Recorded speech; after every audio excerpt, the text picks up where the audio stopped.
وحيث التفت سترى أمامك بناة حضارة. الناس يعملون بدون كلل أو ملل. الناس يعملون هنا لتعبيد الطريق أو لتسهيله، بمعنى المرحلة الأولى هي الشق، وما بعدها هو التحسين أو التوسعة، وبعدها الرص، وبعد الرص بإذن الله سنقول الأسفلت. ولا نيأس، لأنه لا حياة مع اليأس ولا يأس مع الصبر. وكما ترون أمامكم نحن هنا في معسة، والاتجاه صوب جبل وزيم، الجبل الأول أو أول جبل مقابل لجبل برد من جبال الجبوب. ومعي البناي المحترف طاهر محمد هادي حفظك الله. كيف العمل معك هنا وكيف يصير أو كيف سير العمل معك هنا؟ العمل والله طيب ومشروع على نظام وعلى حساب المبادرات الذاتية وعلى إشراف حيدر الحسن، يعني مدير عام المديرية حيدر الحسن الجبوب. حيدر الحسن الجبوب. ما شاء الله عليكم، حفظك الله ونصرك وأعان الله الجميع.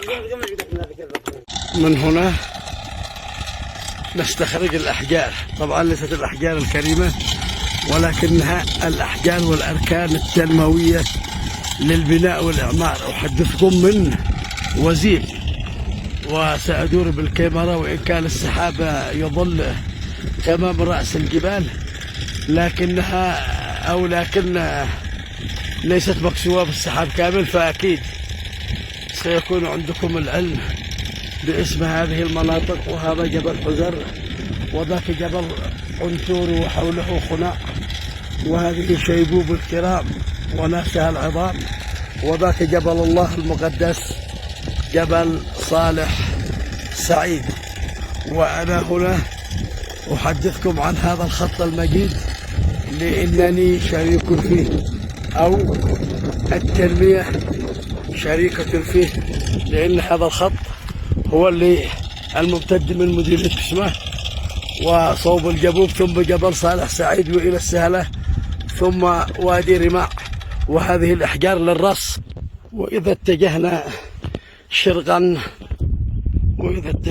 شرقا فنحن نتجه شروق التنمية في يامن ابن الهميساء. وما أجمل يامن وما أحلى يامن، وكم النهضة مسطرة في يامن، ليس بهذه الخطوط التنموية ولكن أيضا بمدارسها ومراكزها الصحية. ونتجه صوب هذه الأجزاء من الجبوب، ويليها الضبارة، وتلكم الجبال النائفة المطلة من مديرية مزهر. فالتنمية لها ضريبتها. وصحيح عندما نسطر أو نصور لسطر تنموي الكل يسعد، ولكن أهل ذلكم السطر قد بلغت الحلقوم، فهم في واد، والسعادة أو الفرحة في واد آخر. ولذلك يجب على الدولة أن تقف مع كل سطر تنموي حتى لا تتولد العقدة النفسية من قساوة التضاريس وصعوبة الجبال كما ترون أمامكم.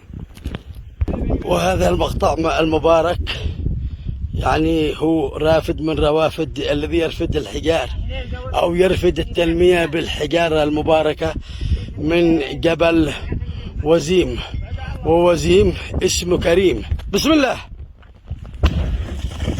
وطبعا الضربة صغيرة ولأنها بس لإخراج الحجار، ما لم كان ستسمعون يا سعد ابدأ العد. وذلكم قمة برد. وهذا الخط وتلكم جبل أو دار المنصورة وما أبعه وما أعلاه، ولكننا في المكان الأعلى منه. ونعود بكم إلى تصوير هذه القرى من عزلة المصبحنج، وهذا الخط الممتد إلى قرية طهام، ويليه فرع منه إلى يعني سيستمر الآن فيه العمل إلى قرية شيبوب. وهذا أمامكم الجبوب، وتلكم جبل صالح سعيد، وأمامكم حمراء الجود، ثم يليها السيف العاصمة التاريخية لجبل صالح سعيد، والخط مستمر من هناك حتى تبلغ ضوحها، ثم السهلة، ثم وادي رماع. نحييكم تحية التنمية والبناء والإعمار. وإذا أطلت عليكم بكلمة التنمية فصعوبة التضاريس في ريمة أصعب من كلمة التنمية، لأن التنمية كلمة طيبة ولطيفة، حتى حروفها ليست مجزئة عندما نقول تنمية، فكل حروفها متشابكة ومترابطة، لكن التنمية في ريمة معقدة. بهكذا خلقنا الله وخلق لنا هذه الجبال الشامخة، ولا يخلق الله أرض إلا وأهلها أشد منها. وأيضا أرض ريمة وكل اليمن السعيد سعيدة، أرض كريمة معطاء، قال الخالق عنها بلدة طيبة، ونحن أطيب وأكرم بإذن الخالق عز وجل.